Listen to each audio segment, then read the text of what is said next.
The text on her phone was meant for her best friend. It went to him instead. Jasmine Holloway had 72 hours before the marshals put her furniture on the curb. Her mother was halfway through chemo in Sacramento.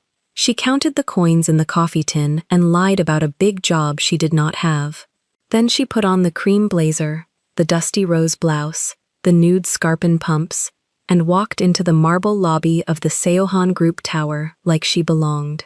She saw him cross the atrium, a tall Korean man in a black three-piece suit, slicked back hair, a single black koi tattoo climbing the left side of his neck, its tail curling behind his ear. Seo Tae-hyun, the quiet king. She did not know that yet. She only knew the shape of him. She typed with her thumb, one hand shaking. Girl, the guy in the suit is so hot. She hit send. Wrong number. He stopped walking. He read it. He looked up. He looked straight at her across 40 feet of marble, and his mouth moved once, and her phone buzzed in her hand. Thank you. Come up to the penthouse. Your interview is now with me. The elevator doors opened for her like they had been waiting 3 years. But what happened in that penthouse was not an interview. Before starting the story, comment down below where you are watching from and what time it is there. If stories of karma, love, and hidden truths move you, leave a like, be sure to subscribe to the channel, and click join to become a member and help our channel. The quarter hit the linoleum and rolled under the fridge, and Jasmine Holloway went down on her knees in the dark to chase it. Her palm slid across grit she had not swept in a week. The refrigerator hummed above her head. The pink paper taped to its door hummed too, in its own way, a color so aggressive it seemed to glow even before she turned on the light. 72 hours. That was what the paper said. 72 hours to vacate, or the sheriff would come with a padlock and a clipboard, and a stranger in a polo shirt from the leasing office who would smile the whole time. She found the quarter, she found 2 dimes with it, and a penny that had gone green at the edges. She sat back on her heels on the kitchen floor of the studio on West 138th, and she counted. $10.53. That was what a 29-year-old woman with a master's degree from Fordham and a mother in a chemotherapy chair in Sacramento had to her name at 4:47 on a Tuesday morning in October. She stood up, her knees cracked. She placed the coins in a neat pyramid beside the sink, the way her grandmother used to stack pennies on the windowsill for luck, and she looked at the pyramid a long time before she turned on the tap. The water came out cold. She let it run over her wrists until they went numb. In the mirror above the sink, her own face floated, half in shadow, half in the blue of the streetlight. The bones under her cheeks looked sharper than they had a month ago. Her eyes looked older. The phone on the counter vibrated. She flinched. It was not the landlord. It was not the collections number from Delaware that had been calling every morning at 6. It was her mother. Her mother, who was 5 hours ahead of the sun in California and therefore should have been asleep, was calling her at 4:49 a.m. Eastern Time, which meant it was 1:49 a.m. in Sacramento, which meant something had gone wrong at the infusion center again, or her mother could not sleep, or her mother had woken up and been afraid. Jasmine picked up on the second ring. She made her voice bright. She had been practicing that voice for 11 weeks now, ever since the diagnosis, and she could summon it on command the way a singer summons a high note, from someplace under the ribs that had nothing to do with what the rest of her felt. Mama. Baby. You up already? Tell me you're not up already. I got the interview today. Remember? The big one. There was a pause on the line. In the pause, Jasmine could hear the small mechanical sigh of the oxygen concentrator her mother had rented, and the television playing low, some infomercial about a knife that could cut a soda can, and then a tomato, and her mother's breathing, careful, measured, the way she had been breathing since August when the doctor first said the word. The Korean one, her mother said. The tower. Seohan Group, yeah. Executive assistant to the C-suite. Salary is... She did not finish the sentence, because she could not say the number out loud without her voice cracking, and she was not going to cry into the phone at 4:49 in the morning while her mother lay in a rented hospital bed in the living room of a bungalow on Marconi Avenue with a plastic tube looped under her nose. Baby, you gonna kill it. You hear me? You gonna walk in there and they gonna look at you and say, thank God she came. Yes, Mama. You still got that blazer? The cream one? The one we bought at Lohman's before Lohman's closed? I still got it.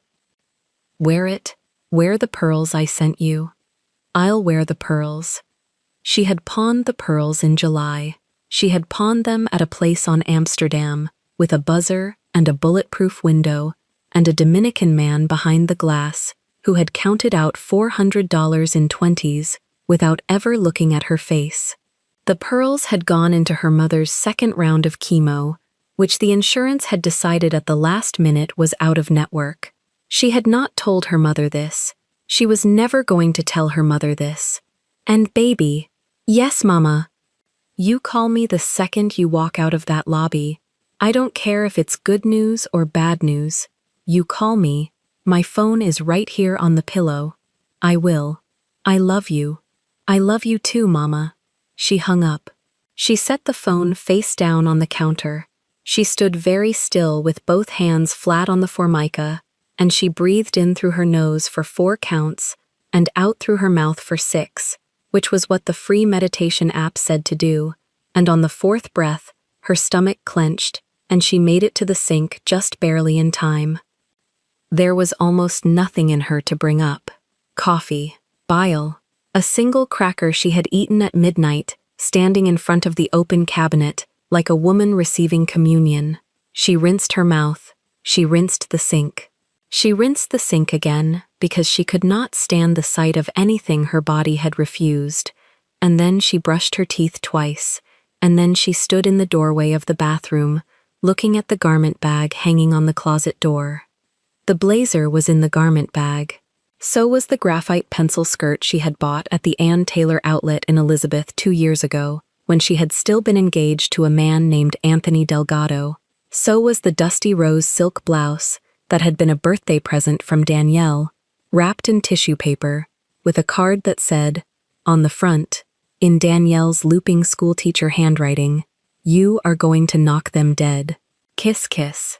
She unzipped the bag. She laid the pieces on the bed one by one, the blazer, the blouse, the skirt, the nude scarpin pumps, still in their box because she had not worn them since the last time she had almost gotten a job. The tote, brown leather, structured, cost her $90 at a sample sale on 26th Street when she was still working at the marketing firm before the layoffs. The manila folder with a single crisp printed copy of her resume inside, 3 pages, single-spaced, everything on it true. She dressed slowly. She was careful with the silk. She pinned her hair back with 2 small combs, and then she loosened it again and let it fall the way it fell, silky and glossy, long past her collarbones, a center part so neat it looked drawn with a ruler. She put on the nude lipstick. She did the winged liner on the second try, because the first one shook. She stood in front of the closet mirror and looked at herself, and for 1 whole second, before the pink paper on the fridge caught the corner of her eye, she almost believed she was a woman who had somewhere to be. Then she saw the paper again. 72 hours. She checked her wallet. The Metro card had 1 ride left, enough to get downtown, not enough to get back. She sat down on the edge of the bed in the interview clothes, and she put her face in her hands, carefully, so as not to smudge the liner, and she said out loud, into her palms, in a voice so small it barely was one, "Please, please, please." She did not name what she was asking, or of whom. She was not sure anymore. Her mother's God, her grandmother's God, the God of the tiny AME church on Adam Clayton Powell where she had gone as a child, the God of the cracked plaster ceiling in the bedroom above her, the God of the pink paper, any of them, all of them, someone.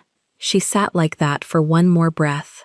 Then she stood, and she picked up the tote, and she slid the manila folder inside, and she went. The stairwell smelled like nothing at all, which was worse. On the second-floor landing, a man was asleep sitting up against the wall, and she stepped around him the way New York had taught her to step around sleeping men, gently, without waking anything. Outside, the sky over Harlem was the color of milk left out on a counter. She walked to the C train. She kept her head up.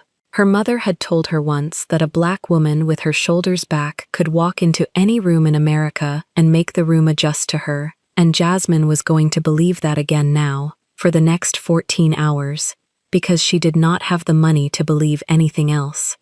She stood by the door of the second train she let stop. She watched her reflection in the black window and practiced her smile, small, closed mouth, warm, competent, the kind of smile that said, "I will not embarrass you." At 42nd, she surfaced, and Midtown hit her all at once, and she walked east on 49th with the folder pressed flat against her ribs.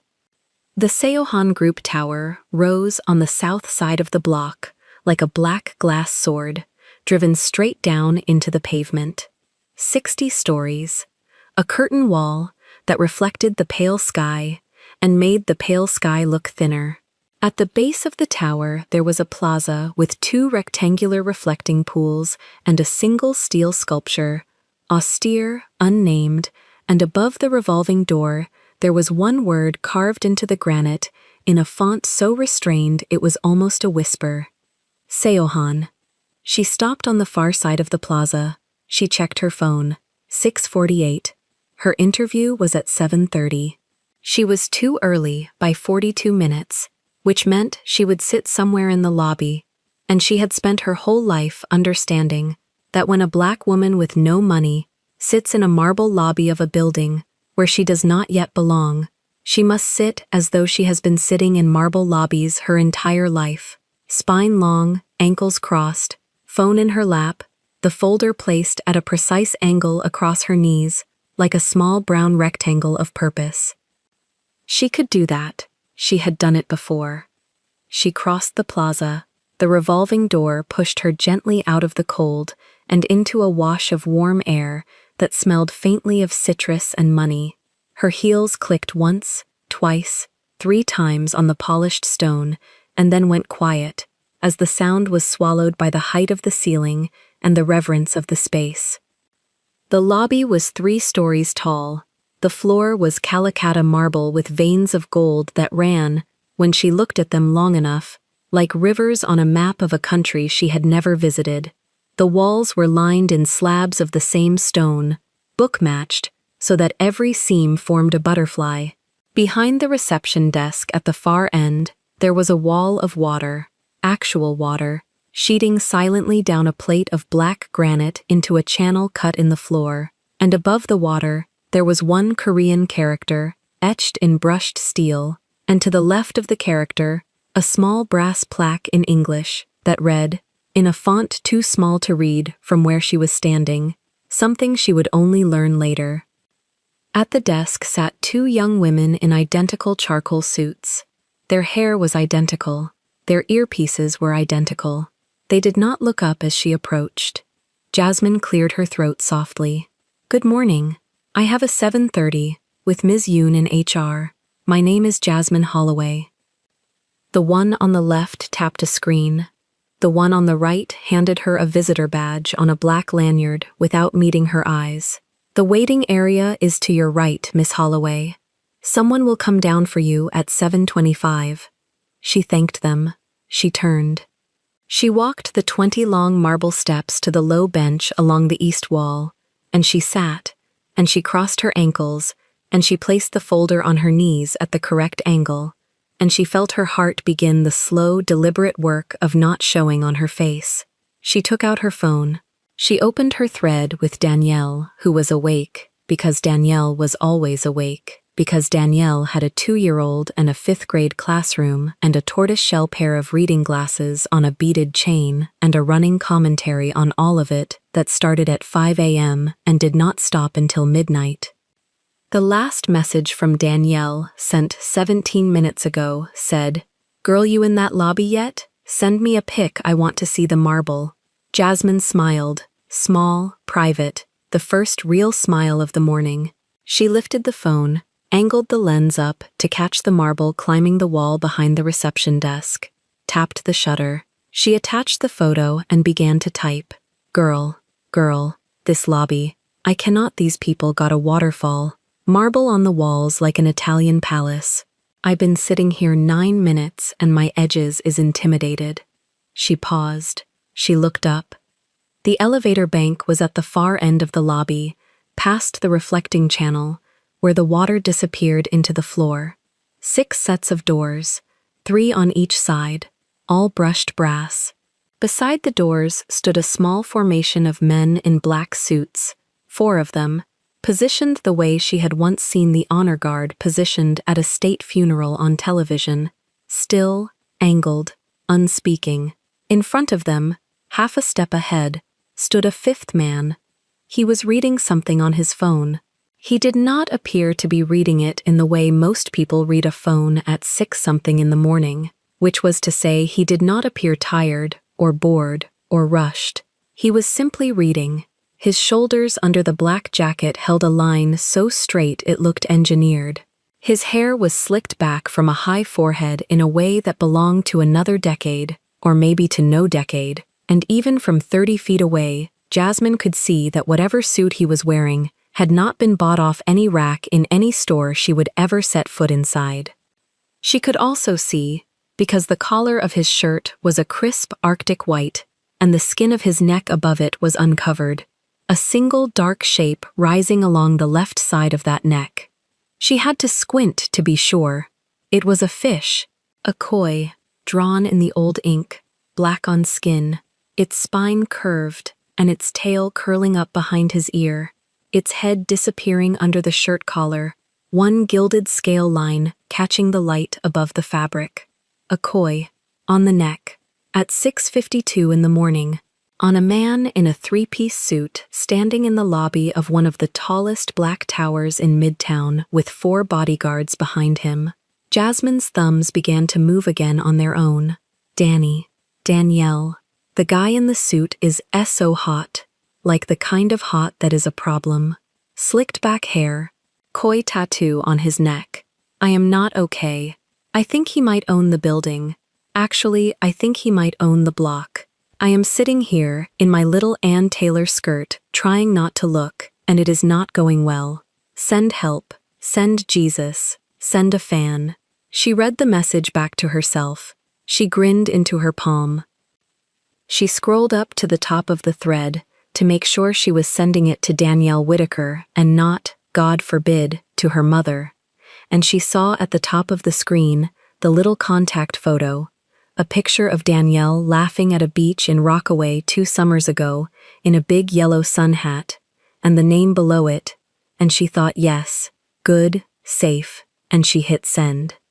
Something happened to the air. She could not have said what it was. She had lived in this city long enough to know that certain rooms had weather, that a lobby or a subway car or a bar could shift its pressure in a way you felt before you understood, and she felt it now. A small, silent drop, as though a door had opened somewhere she could not see.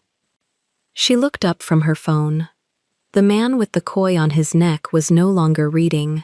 He was standing exactly where he had been standing, in front of the formation of bodyguards, in front of the elevator bank, 30 feet across the polished marble, and he was looking at his own phone with an expression she could not, from this distance, read. His head was tilted very slightly. His thumb was still. One of the bodyguards behind him shifted his weight from his left foot to his right, a movement so small it should not have been visible, and yet in that room, at that hour, on that stone, it was audible. Then, without haste, the man lifted his eyes from his phone and looked directly across the lobby at her. He did not smile. He did not frown. His face did not do any of the things a face is supposed to do when it meets a stranger's face across a room. His almond eyes, dark, cold, analytical, simply arrived at hers, and they stayed. He did not blink for what she would later be certain was 4 full seconds, though at the time, it felt like the entire duration of her adult life folded into one held breath. Her phone buzzed in her hand. She did not want to look down. She could not, in fact, look away. Something in her had gone very quiet, in the same place that had gone very quiet the first time a doctor had said the words, "Stage 2, and her mother had reached across the exam room table and taken her hand without speaking. The phone buzzed again. She looked. The message on the screen was from a number she did not have saved. 10 digits. No name, no contact photo, just a gray bubble at the bottom of a blank thread, one line of English, sent 30 seconds ago, from a phone somewhere in this building, possibly a phone 30 feet from where she sat. She read it once. Her mouth went dry. She read it again, slower, to be sure her eyes had not invented the letters, and her heart, which had been doing such patient work all morning of not showing on her face, gave up the pretense at last and began to hammer against the silk of the dusty rose blouse in a rhythm anyone in the room could have heard, if there had been anyone left in the room to listen. She read it again, slower, to be sure her eyes had not invented the letters, and her heart, which had been doing such patient work all morning of not showing on her face, gave up the pretense at last and began to hammer against the silk of the dusty rose blouse, in a rhythm anyone in the room could have heard, if there had been anyone left in the room to listen. The receptionist behind the marble crescent was not looking at her. The security guards had not moved. The bodyguards in the black suits had folded neatly around their center of gravity again, and were walking, without hurry, toward the private elevator bank on the far side of the lobby. But he was not walking with them. He had stopped, one hand still resting lightly on the platinum watch at his wrist, and he was looking at her over the small brightness of his own phone, the phone she had, without meaning to, without knowing his number, without knowing his name, until 3 seconds ago, texted. The koi on the left side of his neck lifted its black arched spine an inch above his collar when he tilted his head, and the single gilded scale line at the base of its tail caught the sunlight coming through the 4-story glass wall behind him. He did not smile. He did not frown. He simply looked, the way a man might look at a piece of glass he had been searching for and had, at last, seen glinting in the mouth of a river. Then he crossed the lobby to her. He did not hurry. He did not have to. Every heel in the room seemed to still itself for the length of his walk. Jasmine felt her manila folder go damp under her thumbprint. She thought, quite distantly, of her mother in the pale green chemo chair in Sacramento, of the pink 72-hour notice on the fridge, of the coins she had counted at dawn, and she thought, this is where the day ends. This is where the security escort begins. This is where they call the police, for the woman who insulted the CEO from 6 feet away on company property.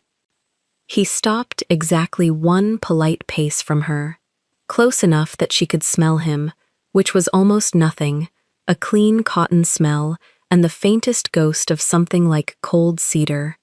Far enough that no one watching could have described it as anything other than a chairman greeting a candidate. "Ms. Holloway," he said. His voice was quieter than she had prepared for. It had the low, level quality of a man who never needed to raise it because the room had already agreed, decades ago, to lean in. His English was almost without accent, only the smallest, most exact clip on the consonants. "Yes," she said. It came out steadier than she had any right to expect. She had spent 7 years in front of hostile juries. She could hold a voice together. She could not, apparently, hold a phone together. "You are here for the 10 o'clock. "Yes." He tilted the phone slightly, screen dark now, and slid it into the inside pocket of the custom-made black jacket. "The interview panel has been dismissed," he said. "Come up to the penthouse. Your interview is now with me." There was no smile with it. There was, however, something in the almond dark of his eyes that was not quite amusement, and not quite hunger, but something older and more patient than either. Something that had already decided a long time ago and was only now being asked to explain itself. "Sir," she said, because she had to say something, and because the word sir bought her half a second of oxygen, "I owe you an apology. That message was not intended for—" "I know. It was meant for my friend Danielle." "I know, Ms. Holloway." He said her name like he had been holding it in his mouth for a long time, testing the shape of it, and had finally been given permission to set it down. Behind him, Kang Min-jae had appeared without seeming to arrive. Charcoal gray three-piece, pale blue shirt buttoned to the top with no tie, rimless rectangular glasses catching the light so his cold, narrow eyes read for a moment as two flat white coins. The pale scar cut cleanly through his left eyebrow. The slim black leather portfolio was tucked under his arm, the way another man might carry a folded newspaper. He did not look at her. He looked at his employer. He waited. Taehyun did not turn his head. "Min-jae, escort Ms. Holloway to the 52nd floor. Reschedule everything at 11.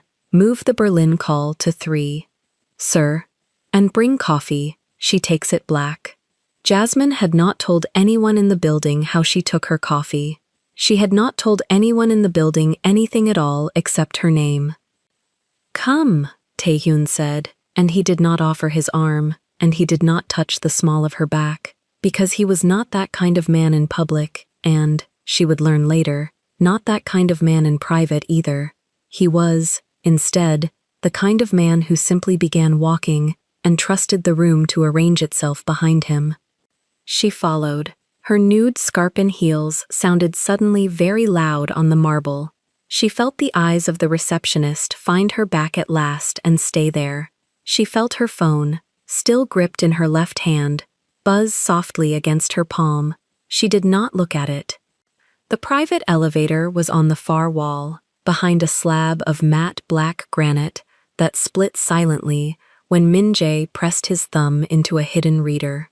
Inside there were no buttons, only a warm brass rail and a single vertical mirror along the back wall. Jasmine stepped in. Taehyun stepped in after her.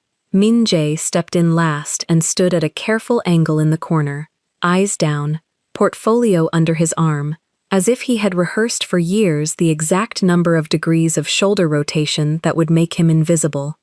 The doors closed.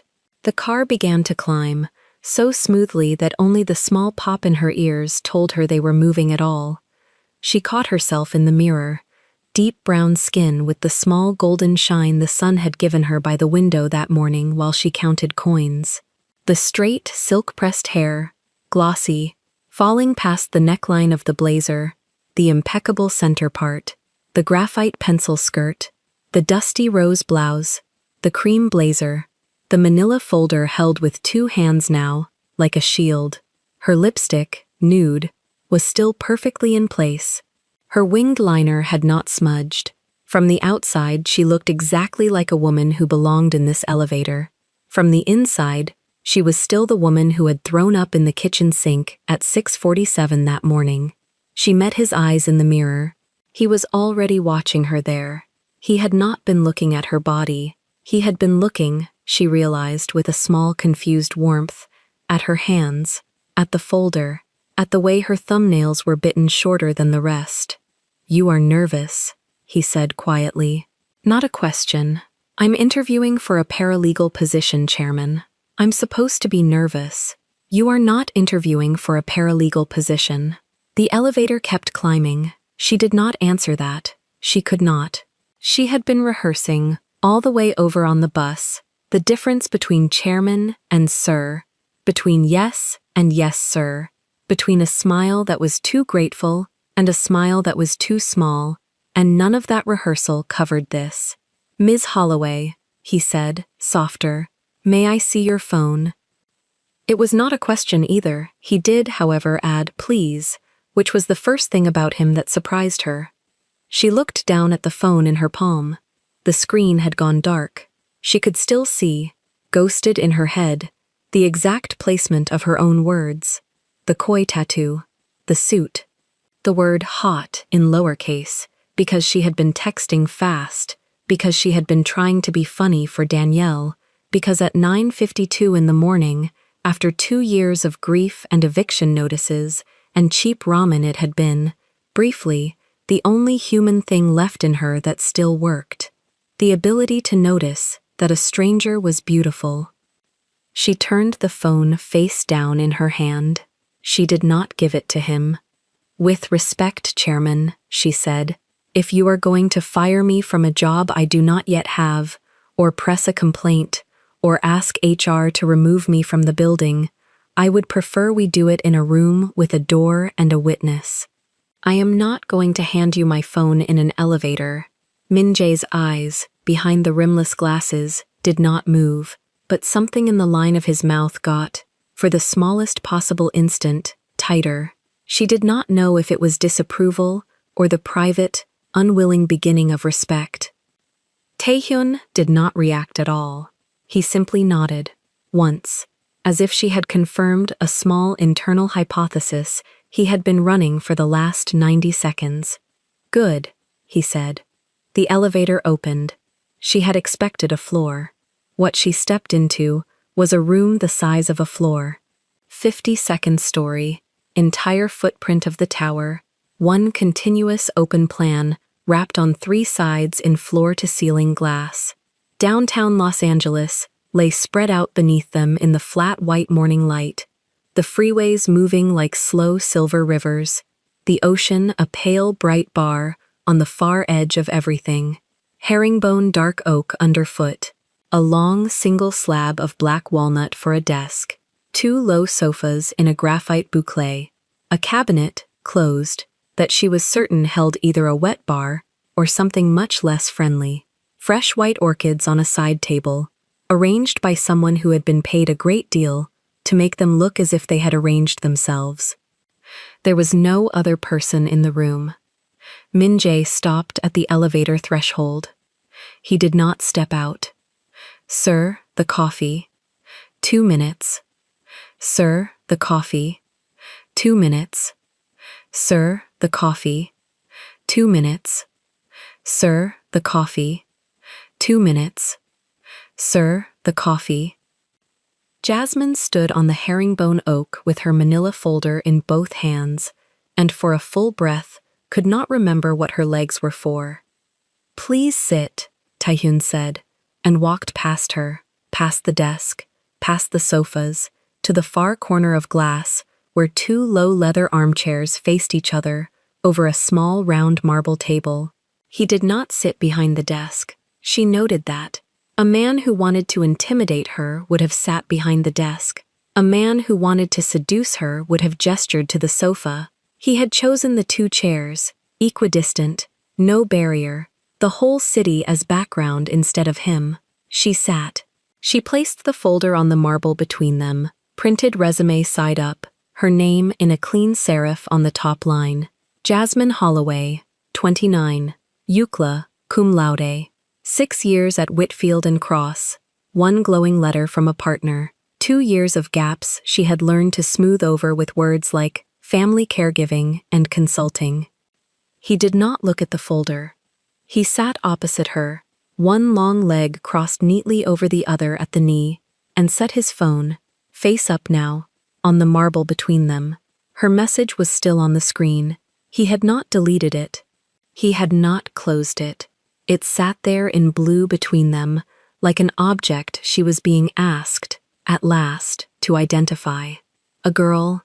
The guy in the suit is so hot. Her cheeks did the thing she had been afraid they would do since the moment she pressed send.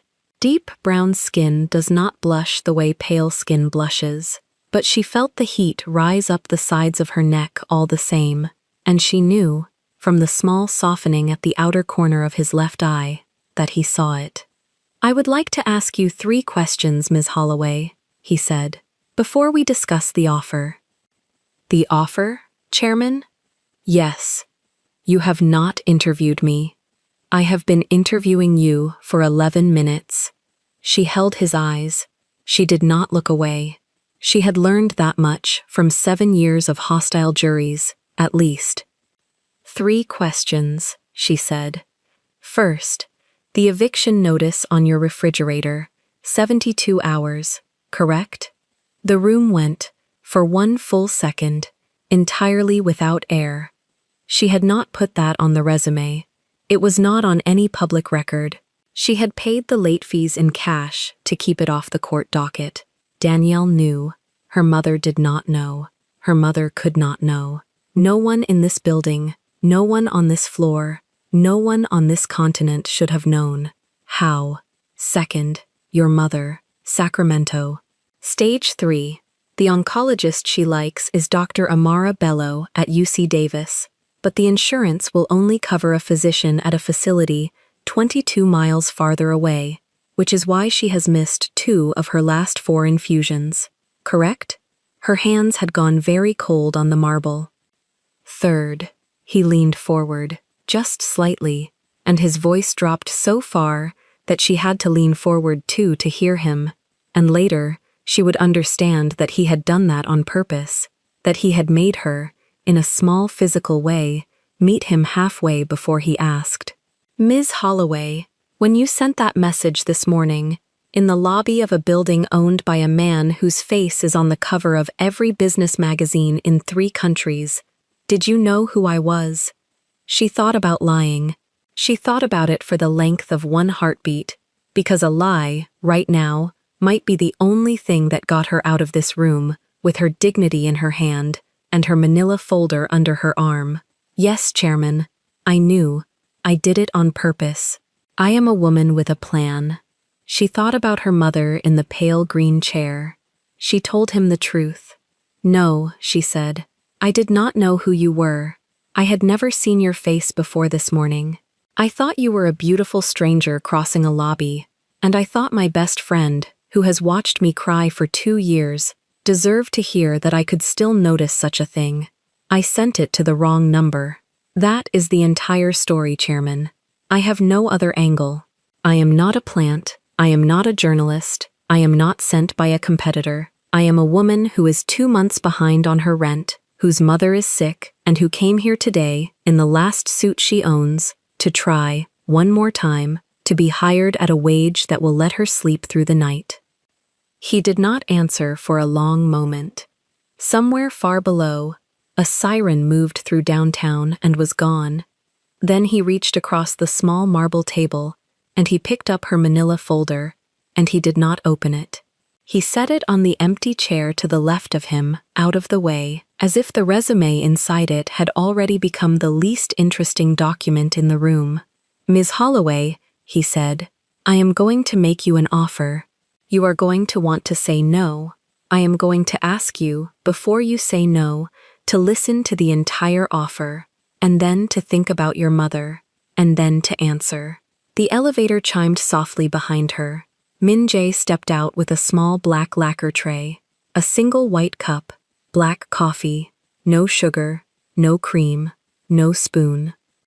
He set it down between them without a sound, and he left again, and the doors closed on him, and Jasmine Holloway, 29 years old, 2 months behind on her rent, mother in a pale green chair in Sacramento, wrong number text, still glowing blue on a stranger's phone, wrapped both hands around the warmth of the cup and lifted her eyes, at last, to meet his. The cup was hot. That was the first honest thing she had felt in weeks.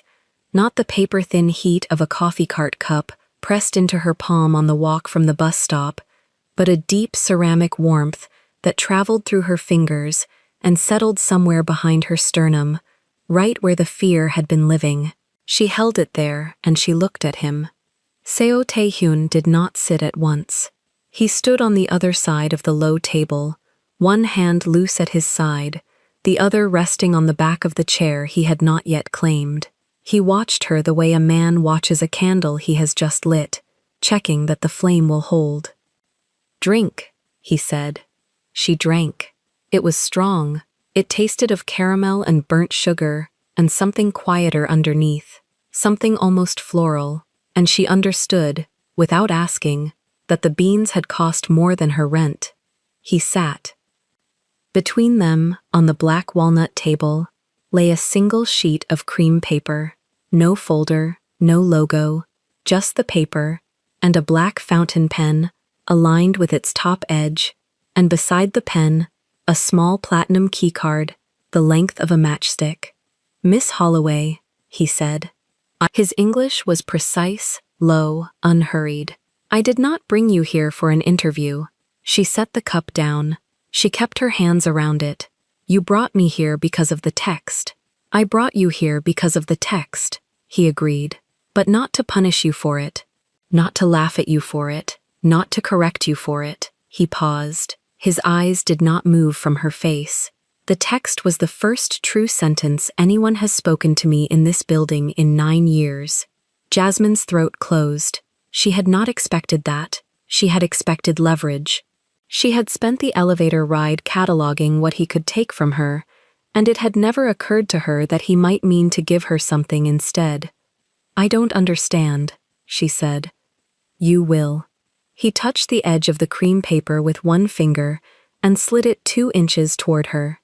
"This is a contract. You will read it. I will answer any question you ask. When you are finished, if you sign, the key card beside it becomes yours. And if I don't sign, then Mr. Kang will drive you home. Your resume will be returned to the pool. The screenshot on my phone will be deleted in front of you. No one at Seohan will speak your name again." She almost laughed, not because it was funny, because it was the first offer she had received in 6 months that did not come attached to a hook she could already feel in her cheek. She picked up the paper. The letterhead read, "Seohan Global Holdings, Office of the Chairman." Underneath, in a font so plain it felt like a dare, 4 lines. Position: Executive Attaché to the Chairman. Base salary: $480,000 United States dollars per annum. Signing bonus: $120,000 United States dollars, wired upon execution. Reporting line: Clause 14, overleaf. She read the base twice. She read the bonus 3 times. She turned the page. Clause 14 was 1 sentence long. "The executive attaché to the chairman shall report solely and exclusively to the chairman of Seohan Global Holdings, and shall accept no directive, evaluation, or termination from any other officer, division, or committee of the company." She read it again, then she looked up. "4 times what I asked for." "Yes." "Why?" He did not blink. "Because the number you asked for was the number you thought you were allowed to want. That is a different number than what you are worth." She laid the paper down. She kept one finger on the corner of it, as if it might blow away. "My mother," she said. Her voice was steady, and she was proud of that, and she also knew he heard the crack under the steadiness. Sacramento Methodist. 3rd cycle of carboplatin and paclitaxel begins Monday. The out-of-network coinsurance for the imaging she was told to postpone is $14,211. He said it the way another man might have recited the weather. "The signing bonus clears that this afternoon, if you allow it." Jasmine's hand went to her mouth. She pulled it back down. She would not cry in this room. She had promised herself in the elevator, and she would keep that one promise if she kept nothing else. "My apartment," she said. "The management office of the Ellis on 118th receives faxes until 5. Mr. Kang has the number. My credit card. Chase. The balance is $11,400. Also today, if you allow it." She put both hands flat on the table. The cream paper was warm where the cup had stood beside it. "You did all of this before I came upstairs. I did all of this before you finished the elevator ride. Why?" He was quiet for a long time, long enough that she heard the building for the first time, the deep hum of a tower breathing beneath their feet, the faint whisper of climate control, a bird somewhere on the terrace that had no business being at this altitude. "Because I have watched a great many people walk into this office," he said at last, "and every one of them has arrived already sold. They wear it before they sit down. They wear it in the way they cross their ankles, and the way they laugh a beat too early at what I have not yet said. You, and here he inclined his head, one small precise degree, walked in wet from the rain with a resume in a manila folder, and when you saw me, you did not smile. You froze, and then you told your friend the truth. I told the wrong number the truth. You told me the truth, he said. It was addressed to another woman. It was received by the man it was about. Under the terms of language, Miss Holloway, that makes it true. She looked down at clause 14. She read it a fourth time. Solely and exclusively to the chairman, she said. That means I don't have a boss. I have you. That means no one at Sehohan can move you, evaluate you, transfer you, or dismiss you without my signature. It means Grace Yoon in HR will never see your file. It means Mr. Kang, who is downstairs and who could break a man's wrist in a doorway without spilling his coffee, cannot give you an instruction I have not first given him. You are outside the org chart. You are inside my office. That's protection. That is protection. And what's the price? He did not look away. You come to work, you keep my calendar, you read the documents I ask you to read, you tell me when I am wrong, which will be more often than either of us will find comfortable. You do not lie to me. Not ever, not once, not by omission. That is the price. And the screenshot?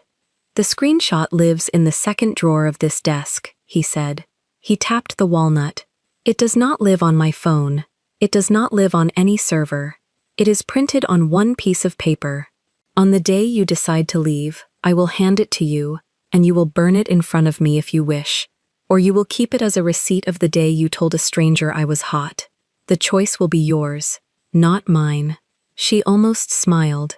She caught it before it reached her mouth. He saw it anyway. She could tell he saw it by the way his shoulders lowered, 1/4 inch, a man setting down something he had been carrying for a long time. May I have a pen, she said.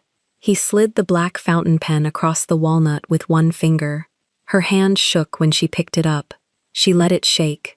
She signed her name at the bottom of the cream page. Jasmine A. Holloway, in the round schoolteacher cursive her mother had taught her at a kitchen table in Sacramento in 1999. And she set the pen down parallel to the top edge of the page, exactly the way he had. He did not move to take the paper. He touched a small square on the underside of the walnut table. Somewhere in the building, a phone rang once and stopped. Mr. Kang, he said, without lifting his eyes from her. Process. Her phone, in the pocket of her cream blazer, buzzed against her hip. She pulled it out. Chase Mobile Alert. A deposit of $120,000 had posted to her account from Seohan Global Holdings LLC. Available balance, $120,417.83. She stared at the number until it stopped meaning anything. Then a second buzz. The Ellis Apartments, on Adams Street. Payment received in full. Notice rescinded. Welcome home, Miss Holloway. Then a third. A text from an unknown number with a 916 area code. Mama's co-insurance cleared. Nurse just came in smiling. What did you do, baby? Jasmine put the phone face down on the walnut. She did not answer her mother. Not yet. She could not. Yet. Because if she opened her mouth, she would make a sound she did not want him to hear. He watched her the whole time. He did not reach across the table. He did not offer her a tissue. He did not perform tenderness. He simply sat and let her have the moment. And when she finally lifted her face, he inclined his head, that same 1/4 degree, and said, Congratulations, Miss Holloway. Welcome to the 88th floor. Jasmine, she said. Her voice was rough. If you're going to sign my life, at least use my first name. Something moved behind his eyes. Not a smile. A door, opening a fraction. Jasmine, he said. He tasted the word once, quietly, as if checking its weight. Then I am Taehyun, in this office. Nowhere else. Not in the elevator. Not in an email. Not in front of Mr. Kang. Never in front of Miss Yoon. Do you understand? I understand. He slid the platinum keycard across the walnut to her side of the table. It made no sound. This opens the private elevator from the parking level. It opens the 88th floor. It opens the wing behind that door. He nodded once at a paneled wall she had not registered was a door. It opens nothing else. Do not try. The building is very particular. She picked up the card. It was heavier than she had expected. Metal, not plastic. Warm, from having sat under his hand. I have questions, she said. I imagine you have many. I will ask them slowly, over weeks. Not now. That is wise. I want one answer today. Ask. She looked at him across the walnut, and at the cream paper with her name at the bottom, and at the empty coffee cup, and at the koi swimming up his neck under his crisp white collar, and she asked the only question that mattered. Why me? He was quiet for a long time again. When he answered, his voice was lower than before, almost gentle, and she understood that this was the voice he used with no one else in the building, and that from this afternoon forward it would be, in small and careful measures, her voice. Because, he said, you walked into a lobby that eats women like you for breakfast, and you did not shrink, and when you thought no one was watching, you were kind to a friend. I have spent my entire adult life, and here he paused, and looked past her shoulder for the first time, at some point on the wall behind her that she could not see, surrounded by people who are only kind when they are being watched. I wanted to sit across a table from the opposite of that. I have not, until today, been able to arrange it. She did not answer him. There was no answer. She put the keycard in the inner pocket of her blazer, over her heart, where the folded pink notice from her fridge had lived for 3 weeks. The paper of the notice was still there. She could feel it under the metal. 2 documents, resting against her ribs. One that had promised to take everything from her, one that had just given it back. He rose. She rose with him. He did not offer his hand. She was, in that moment, grateful. Mr. Kang will drive you home, he said. Tomorrow at 7:45, he will collect you from Adams Street. You will use the private elevator. You will begin by reading the calendar. You will not, on your first day, be asked to do anything harder than that. And after the first day, the door in his eyes opened another fraction. After the first day, Jasmine, he said, we will see who you actually are. She turned toward the paneled wall. Then she stopped. She turned back. One more thing, she said. He waited. You said I do not lie to you, not by omission. That goes both ways, or it doesn't go. He considered her. Something in his jaw shifted, a small tightening that was not displeasure, it was recognition. Ask. Not today. I don't have the questions yet. But when I have them, you answer. Or clause 14 is worth nothing to me. When you have them, he said, I answer. Even the ones you will wish I had refused. Especially those. Especially those, he agreed. She nodded once. It was not a bow. It was the small, precise nod of a woman who had learned, in the last 20 minutes, that certain contracts were signed in ink, and certain contracts were signed in eye contact, and that the second kind was the one that would matter. She walked to the paneled wall. It slid open for her as if it had been waiting. In the mirrored corridor beyond, she could see herself. The graphite skirt, the dusty rose blouse, the tote hanging light on her shoulder for the first time in months, and behind her, framed in the doorway of his office, Seo Tae-hyun, watching her go with the patience of a man who had already waited a very long time and was prepared, if necessary, to wait a great deal longer. The door closed between them. In the elevator on the way down, she finally answered her mother. She typed with her thumb, and she did not cry, because the tears had somewhere else to be. I got the job, Mama. I got the job. Rest now, I have you. She pressed send at floor 44. By floor 12, the reply came. 3 words, in the careful all caps her mother used when she was trying not to weep. "Thank you, baby." She read it twice. Then she pressed the phone to her forehead, hard, and she stood like that in the mirrored elevator for 2 full floors, and no one saw her, and no one needed to. When the doors opened at the lobby, she was upright again. The tote was on her shoulder. The manila folder with her printed resume was still inside it, unopened.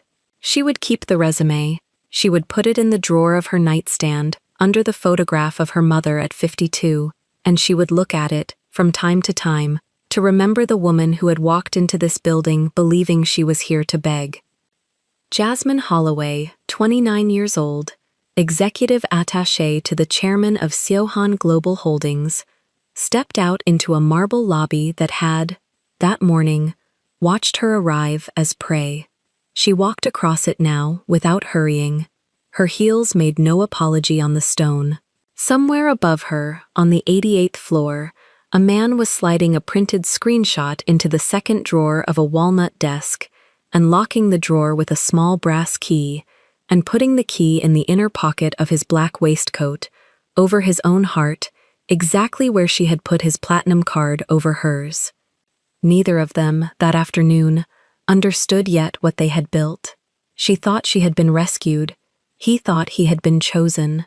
The cage, gilded and quiet, and warmed by the best coffee in Manhattan, closed around them both without a sound, and the door of it, from the inside, looked exactly like a door that opened.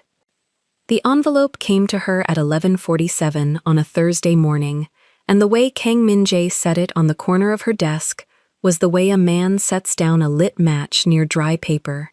He did not look at her.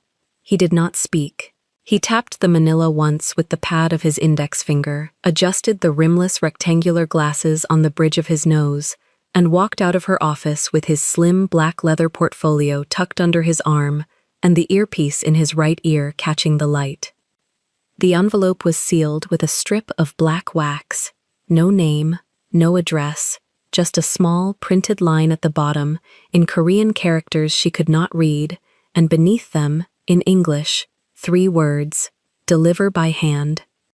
Jasmine sat at her desk in the dusty rose silk blouse Taehyun had approved that morning, with a single nod in the elevator, and she stared at the envelope for a full minute. Her cream blazer hung on the back of her chair. Her nude scarpin pumps were tucked neatly beneath the desk. On the platinum keycard clipped to the inside of her structured brown tote, a small red light blinked once every 12 seconds, the way it always did when Taehyun was in the building.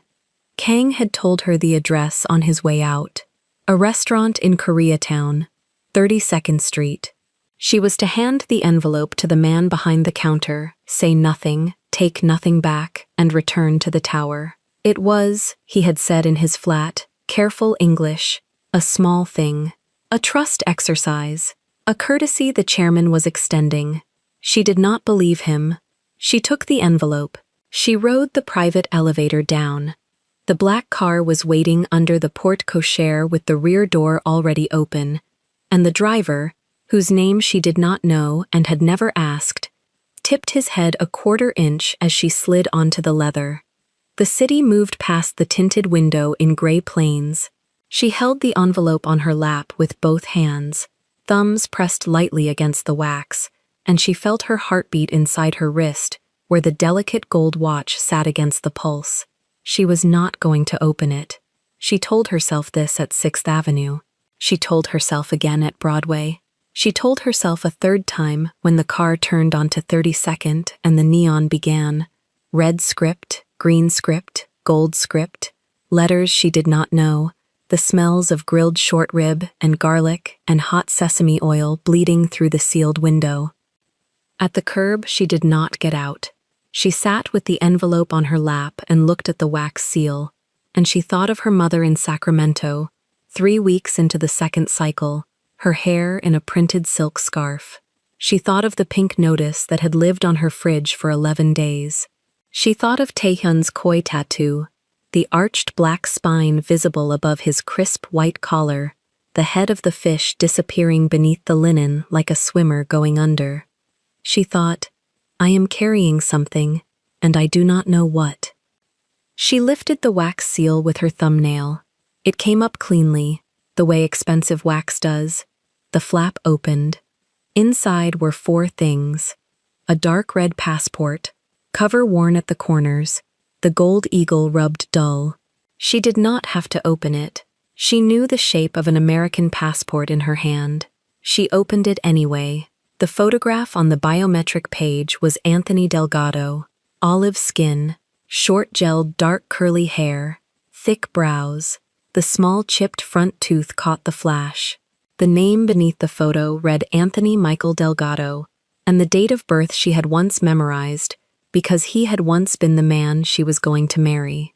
The second thing was money. 3 currencies, banded neatly: American hundreds, Euro 500s, which she had only ever seen in movies. Korean won in a thick brick, the denomination too high for her to translate, enough of each that a man could walk into any airport in the world and walk out someone else. The third thing was a plane ticket, one way, JFK to Manila, connecting to somewhere she could not read. Departure in 11 hours. The fourth thing was a photograph, 8 by 10, glossy, taken with a long lens through the front window of a bar she recognized. The sports place on 9th Avenue, where Anthony had proposed to her 3 years ago, with a ring that turned out to be his mother's. In the photograph, Anthony was sitting at the bar with his suit jacket off, his light blue shirt one button too open, his heavy cologne almost visible in the air around him, and he was laughing at something the woman beside him had said. Around his head, in red grease pencil, someone had drawn a perfect circle. Jasmine put the photograph on the seat beside her. She put the passport on top of the photograph. She put the money on top of the passport. She put the plane ticket on top of the money. And then she sat very still in the back of a car that smelled of leather and cold air, and she understood. He was not going to hurt Anthony. That was not what this envelope was. If Taehyun had wanted Anthony hurt, there would have been no passport, no cash, no ticket. There would have been a room and a door and a man Kang trusted. This was the other thing. This was the quiet thing. This was a hand under the elbow and a whisper in the ear. Leave. Tonight. Never come back. Here is enough money that you can start again in a country where no one has ever heard the name Jasmine Holloway. Here is a passport, clean enough to walk through any gate. Here is a ticket that leaves before you can think. Taehyun was not killing the men who had hurt her. He was erasing them. Quietly, without blood, without a mark, without a trail, the way he did everything. A hostile takeover of the ex-fiancés, a silent buyout of the past. Every man who had ever made her cry was being handed a passport and put on a plane, and she would wake up in a world where no one remained who could remind her of who she had been before him. The driver's voice came through the intercom, low and courteous. "Ma'am, the restaurant," she said, in a voice she did not entirely recognize. One moment. She reassembled the envelope. Ticket, money, passport, photograph. She pressed the flap back down. The wax seal did not close again, but she folded the flap under so that at a glance, in the dimness of a Koreatown restaurant, no one would notice. She smoothed her dusty rose blouse. She checked the delicate gold watch. She stepped out onto the sidewalk in her nude scarpin pumps, and she walked into the restaurant with the manila held flat against her body, the way she had once held her printed resume. The man behind the counter was older than she had expected, 60 perhaps, silver hair combed straight back. He was chopping scallions on a wooden board with a small, sharp knife, and when she stopped in front of him, he set the knife down and wiped his hands on a white towel and held them out, palms up, without a word. She placed the envelope in his hands. He nodded once. She turned to leave. At the door she stopped. She did not turn around. She said, to the glass, in a voice too quiet for anyone but herself, "Is he a good man? The one on the plane. Will he land somewhere? Behind her, the sound of chopping resumed. She walked back to the car. In the back seat, she pressed her forehead against the cold, tinted window, and she watched Koreatown slide past in reverse. Red script, gold script, green script, and she felt something inside her chest do a slow, terrible turn. It was not fear. Fear she knew. This was warmer than fear. This was the feeling of being seen, of being remembered, of being counted. 3 years, she thought. 3 years since Anthony had left her in the apartment on Amsterdam with a note and a returned ring. 3 years since Danielle had held her hair while she threw up in the bathroom of a bar on 9th Avenue. 3 years of small, gray mornings in which she had believed no one was keeping the ledger of what had been done to her. Someone had been keeping the ledger. The car turned onto 5th. The tower rose ahead of her, black glass and platinum edging, and at the top of it, in the penthouse, a man in a custom 3-piece suit was sitting behind a desk waiting for her to come back. He would not ask her what she had seen. He would not have to. He had known she would open the envelope. He had counted on it. This was not a trust exercise. This was a confession, a love letter written in the only language he had ever learned to speak, a language of removals, of quiet exits, of men put onto planes so that they could not stand between her and the door of his office ever again. She thought, he does not know how to say I love you. She thought, this is how he is saying it. She thought, God help me, I can feel it landing. By the time the elevator reached the 78th floor, she had stopped trembling. She stepped out into the private hallway. She did not go to her own office. She walked past her office, past the small alcove where Kang usually stood with his portfolio, past the pair of bodyguards who had learned to stop asking her name, and she pushed open the door of the penthouse study without knocking. Taehyun was at the window. His back was to her.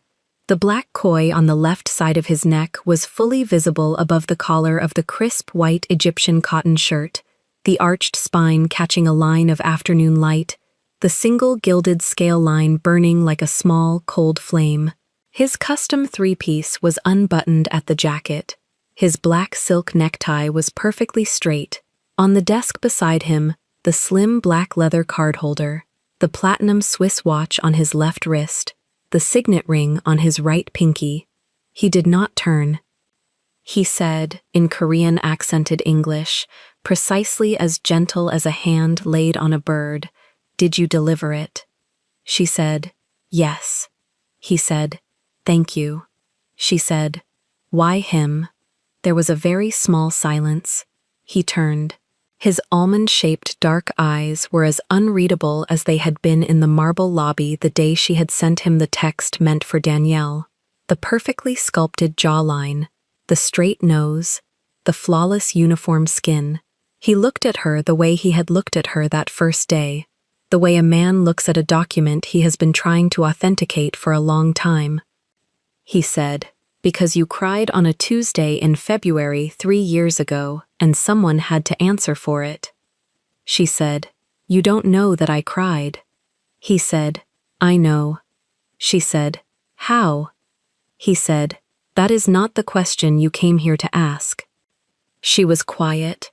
He said, "Ask me." She said, "Are there others?" He said, "Yes." She said, "How many?" He said, 4. She said, "And when will there be none left?" He said, "When the ledger is closed."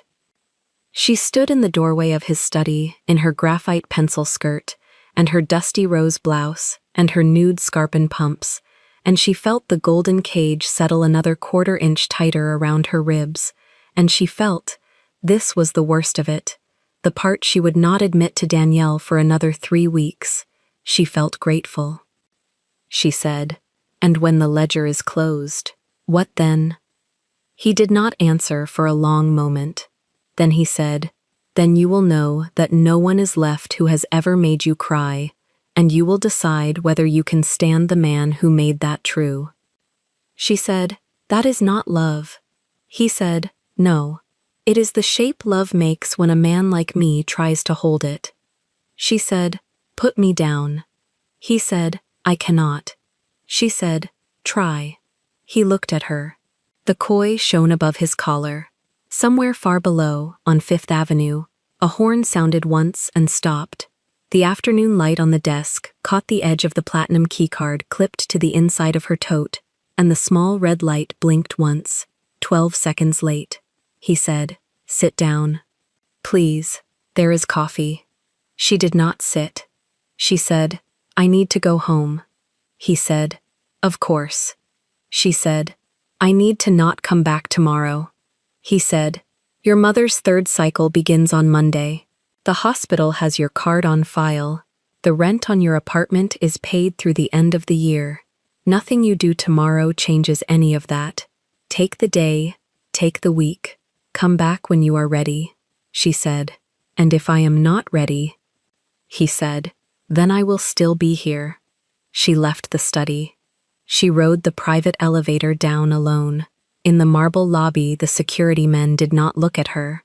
On the street, she did not take the black car. She walked 20 blocks in her nude scarpin pumps until her heels were raw, and she stopped at a Duane Reade, and she bought a pack of drugstore Band-Aids, and she sat on the curb outside, and she pressed the Band-Aids onto the blisters, and she called Danielle, and she said, "I need you to meet me at my apartment.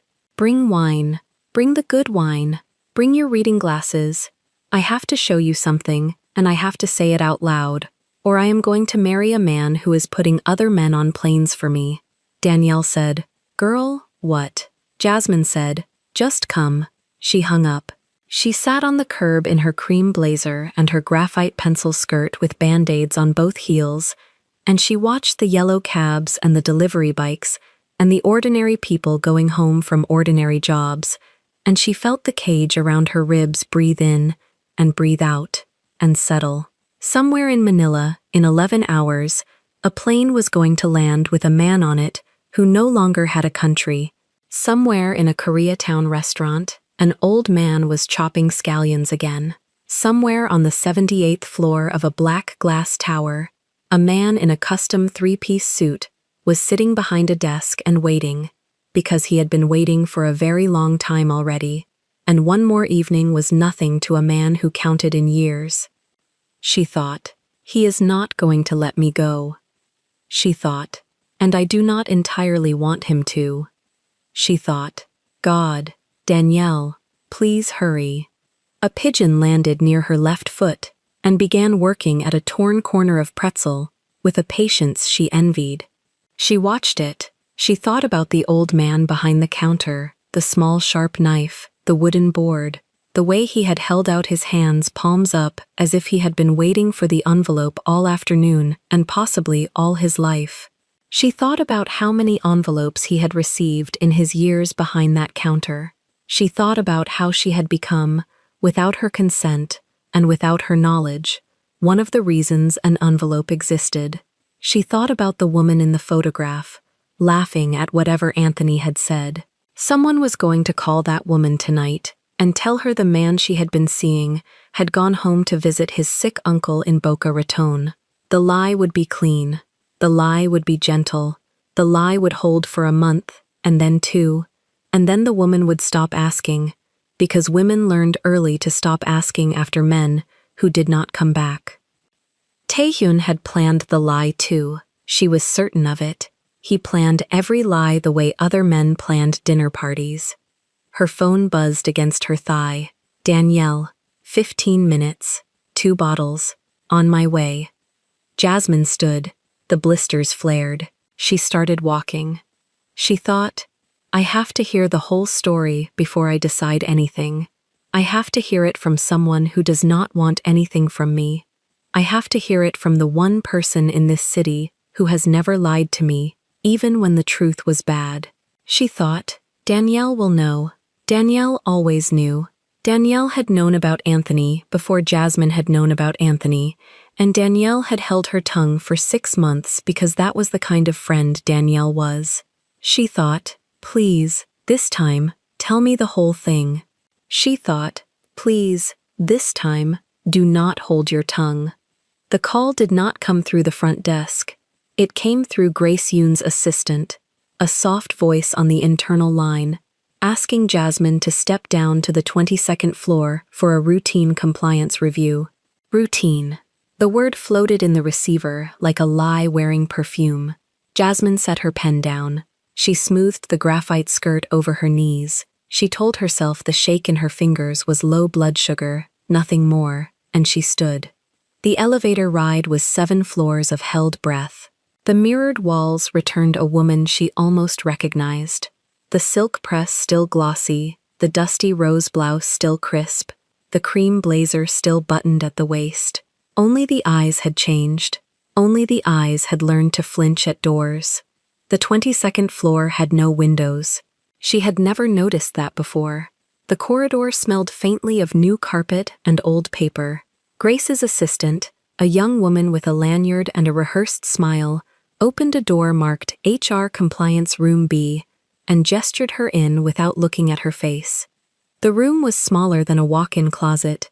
Beige walls, 1 long table, 2 chairs, a single ceiling vent humming, no plants, no water pitcher, no pretense of hospitality. Grace Yoon was already seated, cream double-breasted suit sharp at the shoulders, black silk blouse buttoned to the throat, matte red lipstick set in a line so straight it could have been drawn with a ruler. The silver streak in her jet-black bob caught the fluorescent light like a blade. Her rose gold watch ticked once. The pearls at her collarbone shifted as she breathed. "Ms. Holloway, please, sit." Jasmine sat. The chair was cold. The manila folder in her tote pressed against her ribs like a small heart. Grace slid a thin black portfolio across the table. She did not open it herself. She waited, one lacquered fingernail tapping the leather, until Jasmine reached for it.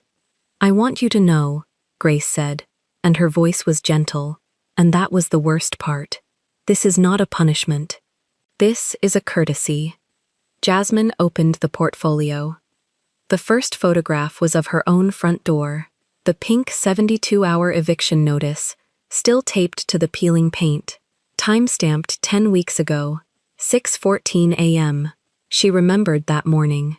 She remembered the coins on the counter. She remembered the taste of bile.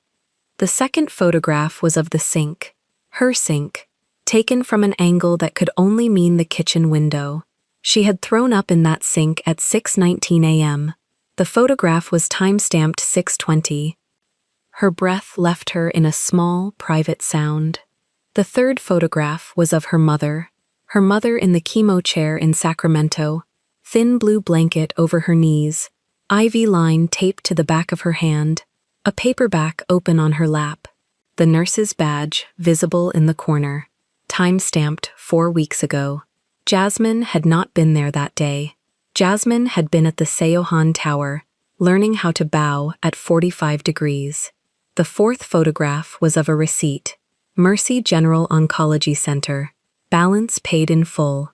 Payer, an LLC she did not recognize. Bright Meridian Holdings. The fifth photograph was of the wire transfer confirmation. Bright Meridian Holdings to Mercy General. $142,000. Signed by a name she had learned to type in her sleep. Seo Tae-hyun. The sixth photograph was the corporate registry. Bright Meridian Holdings was a wholly owned subsidiary of Seohan Group Americas. Sole director on file, Seo Tae-hyun. Jasmine turned the page. The seventh photograph was of her mother's mailbox. A cream envelope, Seohan logo debossed in the corner, sliding through the slot. Time-stamped this morning, 9:02 a.m. Pacific Time. She stopped breathing. Grace folded her hands on the table. The pearls slid. Her fingers touched the strand. Jasmine noticed, distantly, that Grace was touching the pearls. "We felt," Grace said, "that your mother deserved to know who has been paying for her care, for her peace of mind, so she could send a proper thank you note. Family should not carry unspoken debts." Jasmine's mouth was dry. Her tongue felt too big for her teeth. "You sent these to my mother." We sent a summary, with supporting documentation. What did the summary say? Grace tilted her head. The silver streak caught the light again.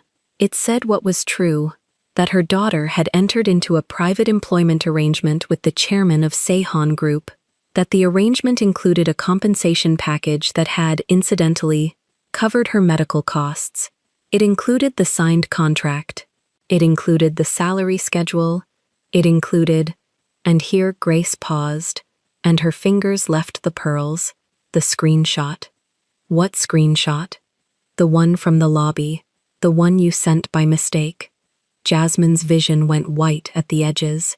She heard her own voice, small and far away, like someone speaking from the next room. You sent my mother the text. We sent your mother context. She is an intelligent woman. She is capable of interpreting context. She has cancer. She is in remission, as of last week's scan. We monitor her chart. You would know that if you called her more. The room tilted. The vent hummed. Somewhere down the hall a phone rang once and was silenced. Jasmine's hand went to her tote. The tote was on the floor. She had to bend to reach it.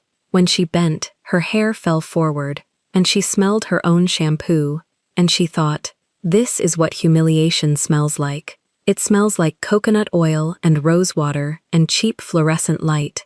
She would remember this smell for the rest of her life. Her phone was already vibrating. Mom, the screen said. Mom, Mom, Mom. 3 missed calls in the last 4 minutes. She had not felt the buzz through the blazer. A voicemail icon blinked. A text preview crawled across the screen. Please call me, please. I don't understand what I'm reading. Jasmine, please call me. Jasmine looked up. Grace was watching her, the way a surgeon watches an incision. You may take the call, Grace said. The room is private. Jasmine did not take the call. Not there, not with Grace watching. She stood. Her knees held. She was surprised by that. She had expected them to fold. Ms. Holloway. Grace slid a single sheet of paper across the table. For your signature, a revised NDA. Given the sensitive nature of what your mother now knows, we require additional acknowledgments. It is a formality. 10 minutes. Jasmine looked at the paper. Her name was already printed at the bottom in Times New Roman. A blank line waited for a wet signature. She looked at the pen Grace was uncapping. She picked up the portfolio instead. All 7 photographs. She tucked it under her arm, on top of the manila folder that still held the original printed resume from the morning she had come here to be saved. She left the pen uncapped on the table. I need air, she said. Her voice sounded like it belonged to someone else. Ms. Holloway, the document. I need air. She walked out. She did not slam the door. She did not run. She walked with her spine straight, because her mother had raised her to walk with her spine straight, and her mother was on the other end of a phone she had not yet picked up, and if she bent now, she would not stand again. The elevator down was empty. The mirrors returned a woman with a wet upper lip and a portfolio under her arm and a phone that would not stop vibrating. She did not look. She stared at the floor numbers. 21, 20, 19. At 15, she pressed the call button. Her mother answered on the first half ring. Baby, baby, baby, what is this? Her mother was crying. Her mother did not cry. Her mother had not cried at the diagnosis, or at the mastectomy, or at the funeral of her own sister. Her mother was crying now, in the ugly, gulping way that women who never cry, cry when they finally break. Mama, there is a letter. There is a letter on my table. It has your name, and it has a Korean man's name, and it has a number I cannot say out loud. There is a picture. Baby, there is a picture of you at the door of the tower, and there is a picture of a bathroom, and there is... Mama, Mama, listen. There is a text you sent, baby. There is a text. It says, girl, the guy in the suit is so... Mama, please. And the letter says he read it, and the letter says he read it, and the letter says he read it, and he gave you money for me. The elevator opened at the lobby. She stepped out. The marble spun once and settled. She kept walking, past the security desk, where the guard did not meet her eye today, past the koi pond, where the fish moved in slow orange circles, oblivious, past the revolving door. The rain hit her at the curb. She had not brought her coat. She had not brought her umbrella. The cream blazer went dark at the shoulders in 3 seconds. The silk blouse went transparent at the collarbone in 5. The silk press began to lose its shape at the ends, curling, remembering the water it had been trained to forget. "Baby, are you there? Baby, are you there?" "I am here, Mama." "Is it true? Is any of it true?" She could have lied. She was very good at lying to her mother. She had been lying to her mother about the rent for 4 months, about the coins for 2, about the vomit in the sink for 10 weeks and 1 morning. She had a repertoire. She had a warm voice for it. She could have said it was a scam. She could have said it was a mistake. She could have said the man was a client, not a boss, not a chairman, not a man with a koi swimming up his neck. "Some of it is true, Mama." Her mother made a sound that was not a word. "The money for the treatment. That part is true. Baby, the text was true. I sent it to the wrong number. It was supposed to go to Danielle. Baby, I did not sleep with him, Mama. I have not slept with him. I have not touched him. I would not. Baby, why are you outside?" "What?" "Baby, I can hear rain. Why are you outside without your coat?" Jasmine stopped walking. She had not realized she was walking. She was 3 blocks from the tower. She was standing in front of a shuttered dry cleaner. A woman with a stroller crossed the street to avoid her. She looked down. Her blouse was see-through. Her nipples were visible through the dusty rose silk. A man at the bus stop was looking. Another man was pretending not to look and looking. The manila folder was pulped in her hand. The portfolio she had tucked under her arm had slid, and one photograph, the one of her mother in the chemo chair, was face up on the wet sidewalk, curling. She bent to pick it up. The rain got inside the collar of the blazer. It ran down her spine. "Mama, I have to go. Do not hang up on me." "I am not hanging up. I am going somewhere dry. I will call you back in 10 minutes. I swear on Grandma. I swear on Grandma. Mama, 10 minutes. 10 minutes. But she ended the call. She stood in the rain with the photograph of her mother in her hand, and she looked up at the sky, and she did not cry. She did not have the currency for crying. Crying was for people who had a bed to go home to and rent that was paid, and a door that would not be photographed at dawn. Her phone buzzed again. Not her mother. A message from a number she had learned to feel in her sternum before she read it. The number said, "Are you all right?" Just that. 5 letters and a period. He had put a period at the end. He always put a period at the end. He was the only man she had ever known who put periods at the end of texts. Then, 3 seconds later, "A car is on your corner. The driver has a coat." She looked up. A black sedan she had not noticed was idling at the curb across the street. The driver had already stepped out. He was holding a folded charcoal cashmere coat over one arm and a black umbrella opening in his other hand. He did not cross the street. He waited. He waited for her to decide. She thought about it. She thought about the coat.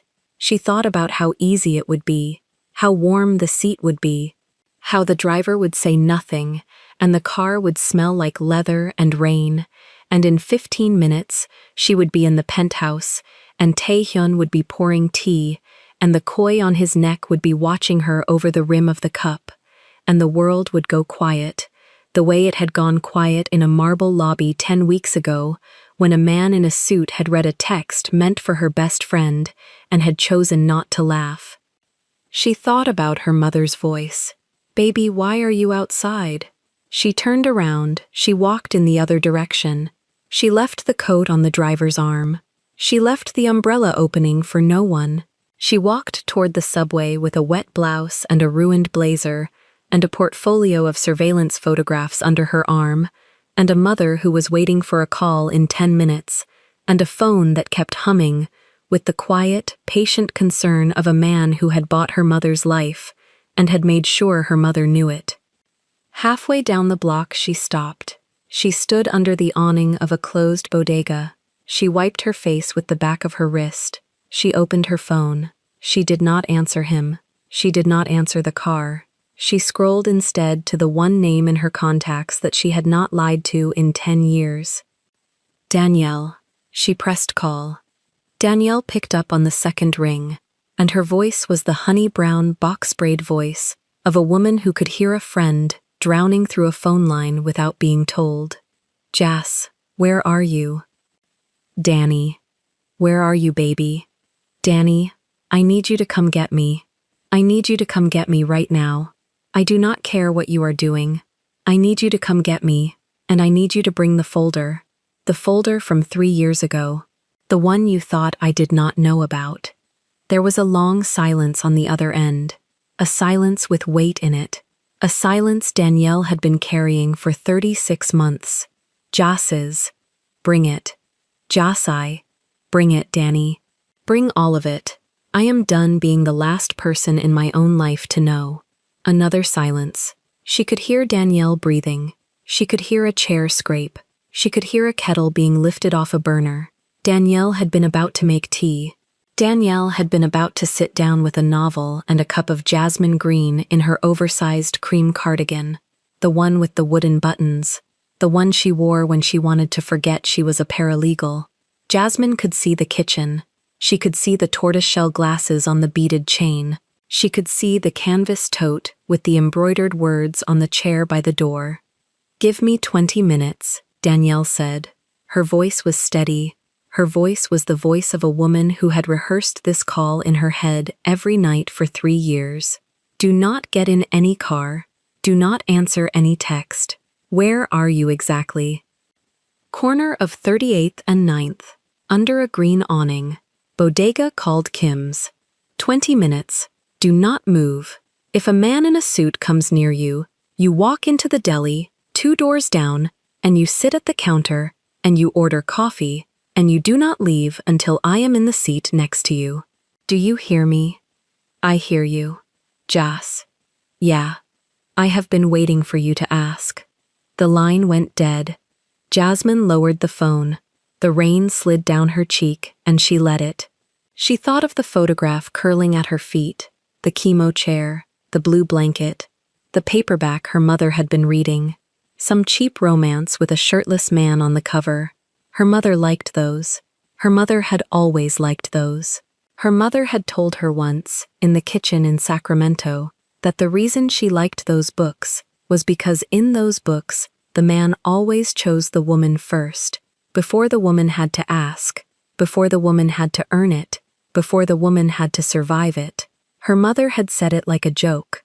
Her mother had not been joking. Jasmine looked at the phone again. The message from him was still there. "Are you all right? A car is on your corner. The driver has a coat." She typed 4 letters. She did not send them yet. She held her thumb over the send arrow, the way a woman holds a match over a fuse. No. Then she deleted it.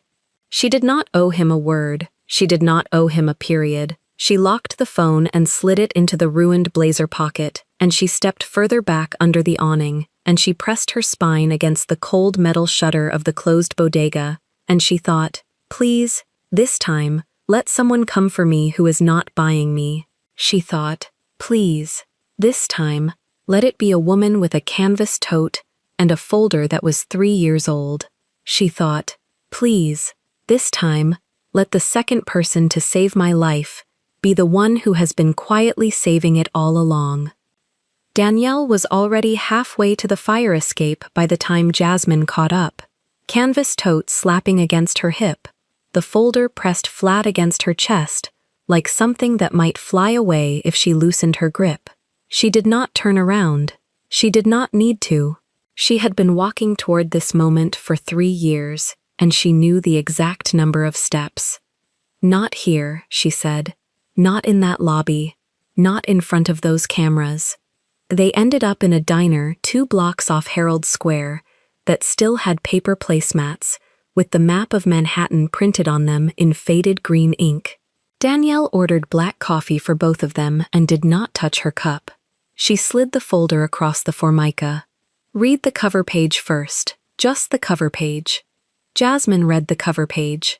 It was a private investigator's report, dated 38 months ago, commissioned by Danielle Whitaker. Subject line: Anthony Delgado, infidelity confirmation, financial due diligence, third-party involvement.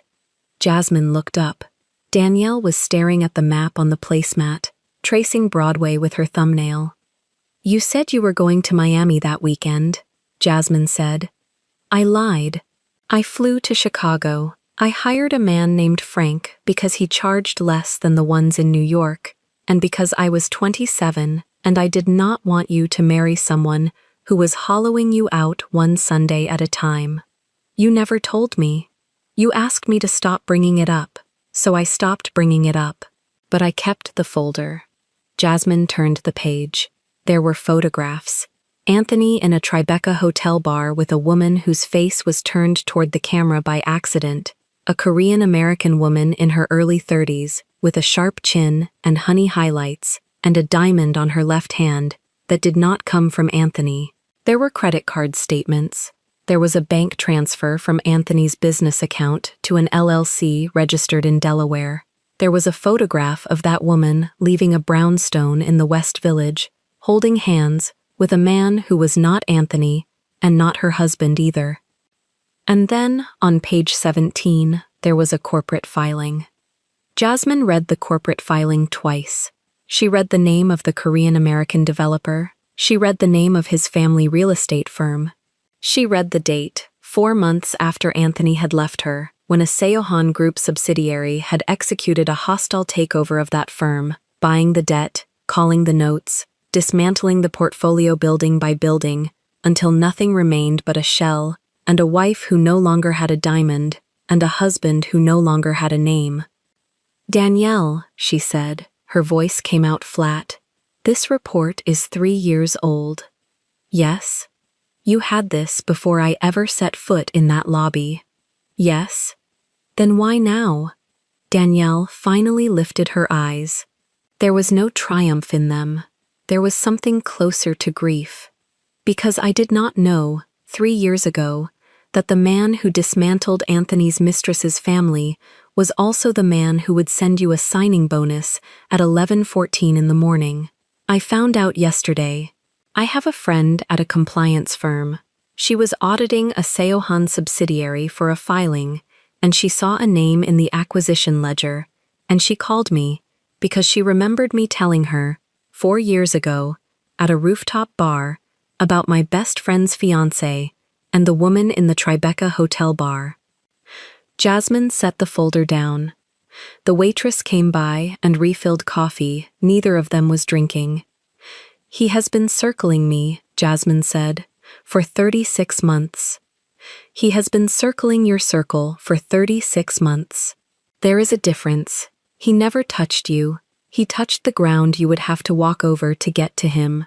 Danielle, I called the number in the report, the one for Frank the investigator. Frank retired, but his partner still keeps the case files. She sent me an updated ledger this morning. She had flagged your name in her system 22 months ago, when your number came up on a routine sweep of a phone she was auditing for a different client."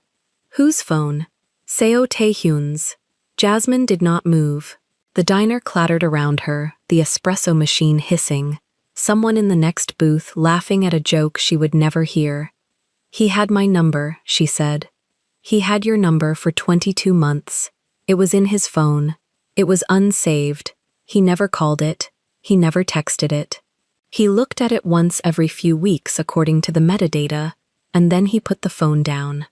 How does she know he looked at it? Because the phone was mirrored for a compliance audit, and the audit logged every screen open. Frank's partner does not do gossip, she does timestamps. Jasmine put her hands flat on the formica. Her fingers left small ovals of condensation. She lifted them and watched the ovals evaporate. The lobby, she said. The lobby. The wrong number. Was never wrong. She thought back. She thought back so hard the diner tilted. She saw the marble again, the light coming through the atrium at that particular angle, the koi on his neck curling toward his ear, the way he had stopped mid-stride, the exact half-second of surprise on his face that had felt so genuine at the time, and now felt like the surprise of a man who had waited 3 years for a specific door to open, and had almost missed the moment when it did. He had not read her text. He had received a message from a number he already had, from the woman he had already chosen. He had waited for her to look up on her own, and when she had looked up, when she had sent that message meant for Danielle, he had allowed the wrong number frame, because it was the only frame that let her walk in the door believing she had chosen it. He did not build the trap, Jasmine said slowly. He built the room. He waited for me to walk in. That is one way to say it. Say another way. He never wanted you to owe him. He wanted you to arrive. He miscalculated on the arriving part. He is a man who solves problems by removing them, so he removed every problem around you, and he thought that would be arriving. It was not arriving. It was building a wall around the place where you were supposed to arrive. Jasmine picked up her coffee for the first time. It had gone cold. She drank it anyway. My mother, she said. The chemo. The shell company that paid the bills. Same architecture. He fixed the problem in front of him. He did not know how to sit with the problem. He does not know how to sit with anything. That is why he made a contract. Grace Yoon. Grace Yoon was a woman handed a weapon by a man who does not understand that the weapon he handed her was the same weapon he had been holding to your throat and calling a gift. She used it the way weapons get used. That is on him, and it is also on her. Jasmine set the cup down. She looked at the map on the placemat. She traced Broadway from Herald Square, down through the village, down through Tribeca, down to the tip of the island, and she thought about how many blocks she had walked in that man's shadow without knowing his name, and she thought about how many blocks she was going to walk out of it before she decided what to do next. Danielle. Yeah. Did he know you paid for the report? No. Frank's partner said the client name was redacted in every system she has access to. He knows someone was watching Anthony. He does not know it was me. If he had known it was me, he would have removed me too. He removes anyone who might arrive before him. He did not remove you. He did not know I existed as a threat. I was your best friend. I brought you soup. I was scenery. You were the person who saved me. I was the person who paid a man in Chicago to take pictures. You saved yourself. You left Anthony 3 days after I gave you the ring back. I did not have to say anything. You already knew. I did not know about the Korean woman. You did not need to. You knew he was hollow. That was enough. Jasmine sat with that for a long time. Long enough that the waitress came back and asked if they wanted anything else, and Danielle said no, and paid in cash, and left a tip that was too big, because Danielle always left tips that were too big. Outside, on the sidewalk, the rain from earlier had stopped, and the pavement was drying in irregular patches. A man on a bicycle rang his bell at a tourist. A woman with a stroller argued into a phone in Portuguese. Jasmine stood very still. I am going back to the penthouse, she said. Danielle did not argue. Danielle knew what going back looked like when it was not surrender. Do you want me to come? No. I want you to go home. I want you to take that folder and put it in a drawer. I want you to text me at 8 o'clock tonight, and if I do not answer by 8:15, I want you to call the compliance friend and tell her exactly where I went and exactly when I went in. Okay. And Danielle. Yeah. Thank you for lying to me about Miami. Anytime. She took a taxi uptown. She did not check her hair in the rear view. She did not rehearse. She walked into the Seohan Group lobby, past the same security desk she had walked past on her first morning, and the guard on shift nodded to her because she was still, technically, an employee, and she walked to the elevator bank that only opened for the platinum keycard, and she pressed her keycard against the reader for what she already knew would be the last time. The elevator rose 49 floors in silence. The doors opened onto the private vestibule. The receptionist was not at her desk. There was no one in the anteroom. There was only the long corridor and the light coming through the floor-to-ceiling windows at the far end and, past the frosted double doors, the office where he was sitting. She did not knock. He was at the desk, not on a call, not reading, just sitting, hands folded, watching the door as though he had been watching the door since Grace Yoon had walked out of hers. He stood when he saw her. He did not speak. She crossed the room. She did not sit down. She placed 3 things on the black lacquer desk between them, in a single quiet row. The contract, 24 pages, folded once, the platinum keycard, and a single printed sheet of paper, the screenshot of her text message from the marble lobby, the one about the guy in the suit, the one that had been living in his drawer for 2 months and, she now knew, had been living in his phone as a possibility for 22 months before that. He looked at the row on the desk. He did not touch it. Jasmine, don't. He closed his mouth. She kept her hands at her sides. She kept her voice at the volume of someone reading a name off a list. I am not a debt you can pay off. I am not a threat you can remove.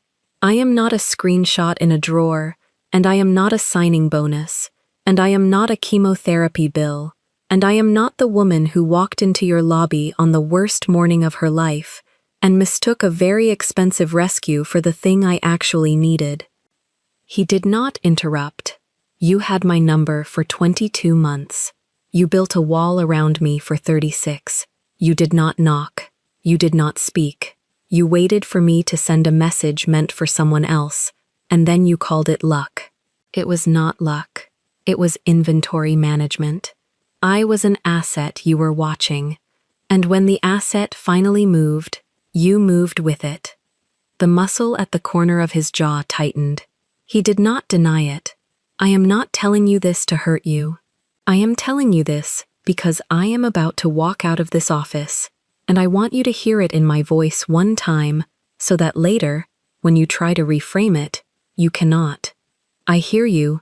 If you want me, if any part of what you built was a man wanting a woman and not a boss auditing a portfolio, then you will earn me. You will earn me on a Tuesday, in the middle of the afternoon, at a place with 2 exits and a coffee menu on a chalkboard, and a barista who does not know your name. You will not send a car. You will not send a contract. You will not send Kang Min Jae. You will come alone, and you will order your own coffee, and you will pay for it with a card that has your name on it, and you will sit down across from me only if I say yes. Yes. Not yet. I have not told you where. Then tell me where. I will, in 6 weeks. Or I won't. That part is mine. She turned. She walked to the door. She did not look back at the row on the desk. She did not need to. She had already put down everything she had come to put down. At the threshold, without turning, she spoke one more sentence. Do not send anyone to follow me. Not today, not tomorrow. If I see a car, if I see a man in a suit at the corner of my block, if my mother in Sacramento gets one more bouquet from a florist she did not ask for, I will disappear so completely that even Kang Min Jae will not find me, and I know how to disappear now. You taught me. She walked out. The elevator descended 49 floors, and she counted every one of them by the small tick of the display, and when the doors opened into the marble lobby, she walked across it without looking at the coy, quiet reflection in the floor, and she pushed through the revolving door, and she stepped onto the sidewalk, and she did not cry. 6 weeks. 6 weeks of Danielle's couch and then a sublet in Bed-Stuy, paid for in advance, with money her mother wired her from the last of her disability check, which Jasmine paid back within the month, with wages from a temp job at a mid-size marketing firm in Long Island City, where nobody had ever heard of Siohan Group, and the CEO wore a Patagonia vest and forgot her name twice a week, and she loved him for it. 6 weeks of her mother getting stronger. 6 weeks of no bouquets. 6 weeks of no cars. 6 weeks of a phone that rang only when it was supposed to. On the 43rd day, she sent one text message to a number that was not saved in her phone and did not need to be. It said, Tuesday, 2:30. Café Dosan, 32nd and 5th in Koreatown. 2 exits. Order at the counter. Come alone or don't come. She did not sign it. She did not need to. Tuesday came in with a low gray sky and the kind of light that made every window on the block look like a photograph of itself. She got there at 2:15. She sat at the small round table nearest the second exit, the one that opened onto a service alley behind a laundromat. She ordered a black coffee and a slice of hot hook, and she opened a paperback she had been meaning to read for 2 years, and she did not look at the door. At 2:28, the bell above the door rang. She did not look up. She heard footsteps, not the footsteps of a man who was used to marble, the footsteps of a man who had chosen to wear soft-soled shoes to a cafe in Koreatown at 2:30 on a Tuesday. She heard him stop at the counter. She heard him order, in careful English, a coffee, black, no sugar. She heard him ask the barista, whose name he did not know, how her afternoon was going. She heard the barista, who did not know his name either, say that it was going fine. Thank you. That will be $4. She heard the crinkle of a wallet. She heard a card being handed over. She heard the small beep of the card reader. She heard him thank the barista. She heard him walk over. He stopped beside her table. He was wearing a plain charcoal overcoat, unbuttoned, over a white shirt buttoned to the collar.